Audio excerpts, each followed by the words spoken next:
I'm not that enthusiastic about sports coverage on Fox Sports and ESPN for several reasons, because we don't give credit to a lot of other sports in the world. Soccer, for example, doesn't get a lot of credit. Tennis didn't get a lot of credit. The Australian Open just happened, right? And I want to touch on that for a second.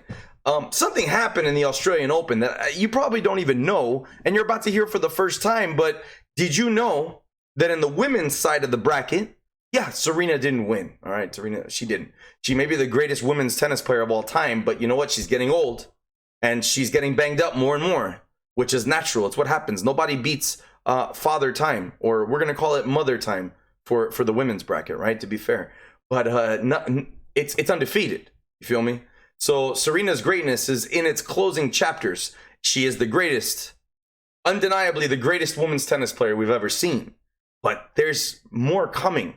And everybody pays attention to a 15-year-old named Coco Gauff. And why not? She's 15 years old, and she's winning tennis matches on the biggest stage.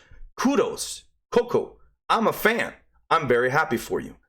But nobody gives any credit to Sofia Kenin, the youngest American, 21 years old, to win a Grand Slam since Serena? I don't understand. No love, no attention.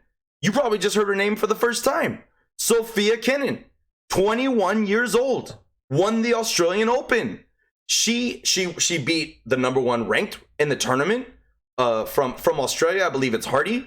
And then she also beat all kinds of great talent on the way up, overcame some exciting matches, and was able to finish the job. Get the job done. Get the hardware. And by the way, she won $2.85 million prize money. All right? So we're not talking about chump change. This isn't just a tennis match that just happened to happen. It happened it was one of the Grand Slam tournaments. Kudos to you, Sofia Kenin. You get some time, because that's what Sports Perspective is all about. We respect athleticism. Global athleticism.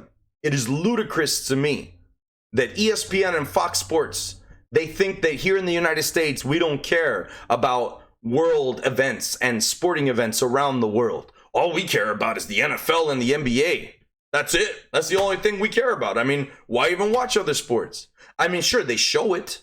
The Australian Open was on ESPN, but do they talk about it? Do you hear the big faces? I don't see Stephen A. Smith, Max Kellerman, Marcellus Wiley, Whitlock. I don't see these guys talking about the Australian Open. If they did, it was for that long. It was just super duper quick. And then let's move on. Let's get back to which direction Tom Brady farted this morning, right? That's all they care about. Tom Brady. Oh my God. What's he going to do? Is he going to retire? First of all, let me clear something up about Tom Brady, okay? He's not going anywhere. All this hype about anything, he's going to be a Patriot at the end of the day, or he's going to retire. Why would Tom Brady, after 20 years of doing what he does, he's going to go somewhere else in some other system? Oh, I mean, I heard nonsense today about Dallas Cowboys are serious about trying to get Tom Brady. Why? They have a young guy, Dak Prescott. It wasn't his fault that the Dallas Cowboys couldn't stop anyone this last year. Because I don't know if you know this, but nobody had more yards than the Dallas Cowboys offense in the last NFL season. And that includes the Baltimore Ravens. That includes the Kansas City Chiefs. Dallas Cowboys had the most yards per game, more than any other team in the NFL. So you know what? The problem was not the offense. It was the defense. So find a way to pay Dak. $40 million is too much. Why don't you settle on 35? I heard he turned down 33. Come on, Dak. Let's be real, man. This goes out to all the quarterbacks. Everybody wants to get paid. And this goes out to you, Mr. Patrick Mahomes, Mr. Special right now, Mr. Probably best in the league at the moment, all right? Lamar Jackson may have been the MVP of the regular season, but Patrick Mahomes was the MVP of the NFL the last 2 years. Let's just say combined, all right? Pat Mahomes could demand record-breaking numbers, record-breaking contract. Just keep in mind something. You want to keep Sammy Watkins on your team? You want to keep Travis Kelce in the future down on your team? Those guys got to get paid too. How much different is it per year if you make $35 million or if you make $40 million? Is it really going to make that big of a difference to you? I'll tell you what though, keeping Travis Kelce on your team or having Sammy Watkins as your number 2 receiver is going to make a big difference. And that goes to you, Dak Prescott. They paid Ezekiel Elliott over there. You want to have some kind of defense? You want them to go spend some money and get you some guys that are going to get you the ball back? You can't take more money, man. Tom Brady was smart about that. He gave the Patriots leverage to where they were able to go get other players. Peyton Manning, when he was with the Broncos, he said, hey, I'm going to get paid and everything, but make sure there's money there to go get other players. Because in the NFL, more importantly than any other sport, in the NBA, I say go get your money. If you're LeBron, get max money. If you're Anthony Davis, get max money. Just like Kobe always said, get as much money as you can. Make these fools pay you. You know why? Because you're worth more than what they're paying you. And it's true. But in the NFL, it is the culmination, the sum of all parts that comes together. And the NFL, more than any other sport that I can think of, you have 22 guys that are starters. It is the most injury-prone sport in the world. You got guys coming in and out. You need your backups to be good. Because if they're not good, then you're not going to make it all the way. Guys get hurt, and you need the second string. So you got at least 40 players that are coming in and out. A lot of intangibles in that. And you want as many good players on your team as possible. They really should raise the cap. Because you're punishing superstars because you're saying, all right, let them get paid more, but pay the other guys more too. There's billions of dollars in the NFL. Trust me. It's going to be interesting to see the contract negotiations when those come up. But what bugs me is that, right now is the time when we could have focused a little bit more on the Australian Open. Could have given some love, like I just did, to Sophia Kenin. Congratulations to you. You won your first Grand Slam tournament, a major accomplishment. United States women's tennis back on top, bringing the title home. And that's fantastic. It's the beginning of the season for tennis. So now there's 3 more Grand Slams. We're going to see Serena come back strong. Coco Gauff. We've got Serena coming back, of course. There's some other good girls, too, you might want to check out. Some really strong women in women's tennis. It's gonna be interesting to see how that pans out. So, tune in. Because these women get down, especially semifinals and finals. I get it if you're not a big tennis fan. You don't want to watch. But even the neutral fan can appreciate some semifinal and final tennis. And that brings me back to one more thing. Let's jump over to the men's side because we covered the women. We're watching, and I can't think of another sport where you get to see literally the 3 greatest ever to do it on the same court or in the same arena, competing at the same time than you're seeing right now in men's tennis, right? Imagine if we were able to see Tom Brady against Joe Montana, against Johnny Unitas, right? And you have Vince Lombardi and those guys coaching still. It doesn't make sense. I get it. But what I'm trying to say is this.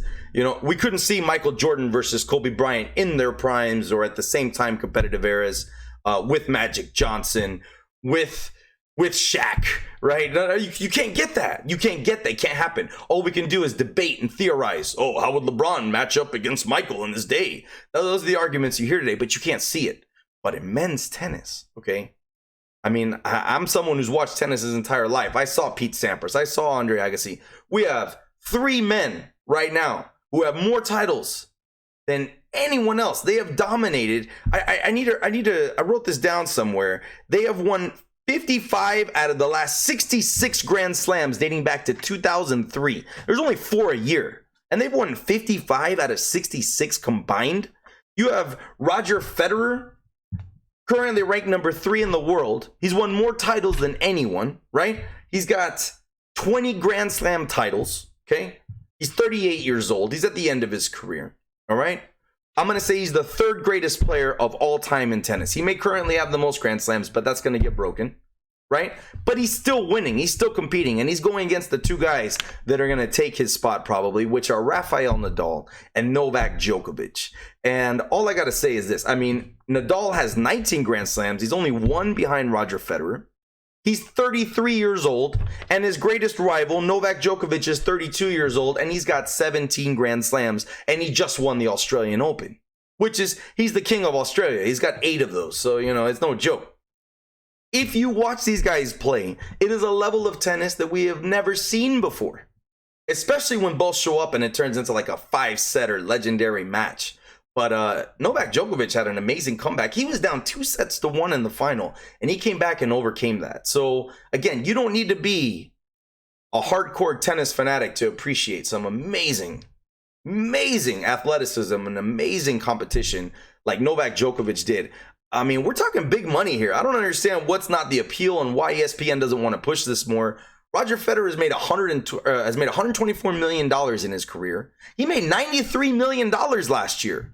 I mean, most athletes in the world don't make that kind of money. In fact, he's probably top 10, probably top 3 or 4 athletes to make that kind of money in 1 year. And that's when Floyd Mayweather is in boxing. Maybe Conor McGregor with the ridiculous numbers he's making right now, right? But Roger Federer, first of all, he has a $300 million endorsement deal in Japan. I mean, we're talking about a major athlete, which barely gets exposure. Why? He's not American, and it's in tennis. Come on, man. The whole world watches this. I don't know why. I don't understand why American sports coverage doesn't want to cover this. It makes no sense. Unless it's the U.S. Open or something, but whatever. Novak Djokovic has $132 million so far made in his career in earnings and winnings, right? Made $50 million last year in 2019 if you combine endorsements and career earnings. Remarkable achievements. Rafael Nadal, $110 million in it. We're talking about $300 million tennis players playing at the same time, still taking titles from each other. 55 out of 66. I've talked enough tennis. I think you get the point. Pay attention to these guys, man. When these guys play, it kills me when I hear no one talking about it. I'm like, you see that Novak match? Oh, you didn't see it? Oh, you don't know what I'm talking about. Good Lord.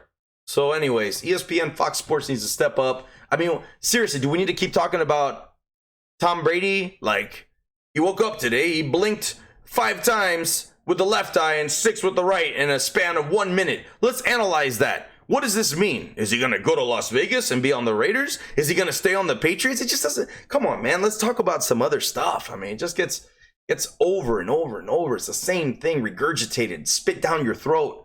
It's ridiculous. That's why we're here. That's why I exist.